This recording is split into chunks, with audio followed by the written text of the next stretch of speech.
TK-110, Boeing 737 yang baru berusia 2 minggu, milik maskapai TACA yaitu sebuah maskapai yang berasal dari Honduras, Amerika Tengah, mengalami tragedi penerbangan menegangkan pada 24 Mei 1988. Kala itu penerbangan TACA-110 terjadwal terbang dengan rute Belize menuju ke New Orleans dan membawa 45 orang dengan perjalanan yang akan ditempuh selama 2 jam. Perjalanan awalnya normal dan juga lancar, cuaca juga disebutkan cerah, hingga pesawat itu berada di atas Teluk Meksiko. Ada kumpulan awan badai. Pesawat sudah sangat dekat dengan bandara tujuan. Kru penerbangan 110 mulai bersiap untuk turun dan bersiap untuk pendaratan.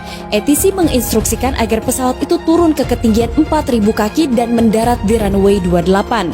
Saat pesawat berada di ketinggian 17.000 kaki, pesawat itu justru mengalami guncangan hebat. Seluruh lampu di pesawat serta instrumen kokpit dan mesin pesawat mati. Seluruh kelistrikan di pesawat mati, semua komunikasi terputus. TACA-110 hilang dari layar radar ATC dan sulit dihubungi. Pesawat itu terus turun melayang tanpa mesin di tengah badai yang sangat besar. EPU sempat aktif, mesin pesawat kembali hidup namun belum normal.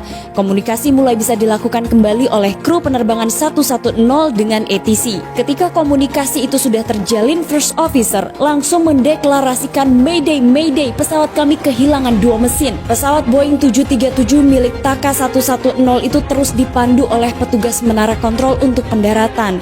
Setelah mengetahui kondisi darurat, ATC mengarahkan pesawat untuk mendarat darurat di pangkalan militer Navy Callender. Dua pilotnya tidak cukup yakin pesawatnya akan sampai di pangkalan udara tersebut karena meskipun jaraknya hanya 27 km dari posisi pesawat TACA-110, tapi untuk pesawat yang telah mengalami kegagalan mesin, pendaratan itu akan sangat sulit. Para penumpang yang ada di dalam pesawat itu ketakutan. Mereka panik setelah lampu di kabin penumpang itu mati. Bahkan kilat, hujan dan badai terus terlihat di sepanjang penerbangan. Di ketinggian sekitar 5.000 kaki, mesin sebelah kiri menyala, disusul dengan menyalanya mesin sebelah kanan. Tapi kru pesawat itu merasa bahwa pesawat tidak memiliki daya dorong. Lalu instrumen pesawat menunjukkan mesin pesawat itu terlalu panas dan api tiba-tiba saja muncul di kedua mesin. Maka kapten memutuskan untuk mematikan kembali kedua mesin tersebut, sehingga pesawat itu lagi-lagi harus terbang melayang. Pesawat itu mulai turun dengan cepat. Di ketinggian 3.000 kaki, kapten tidak memiliki lagi waktu untuk merestart mesin pesawat. Yang terpikir oleh kapten saat itu adalah di mana ia harus mendaratkan pesawatnya dengan aman. Sementara sejauh mata memandang yang dilihat hanyalah air. Dalam kondisi cuaca yang buruk, akhirnya kapten bersiap untuk mengambil resiko dengan melakukan pendaratan darurat di air. Pesawat Boeing 737 dengan 45 penumpang di dalamnya sudah bersiap melakukan pendaratan darurat di air. Namun, hanya beberapa saat setelahnya, First Officer melihat sebuah daratan yang dipenuhi oleh rumput. Kapten menginstruksikan agar roda pendaratan mulai diturunkan. Kapten harus melakukan manuver untuk bisa tiba di daratan yang dimaksud.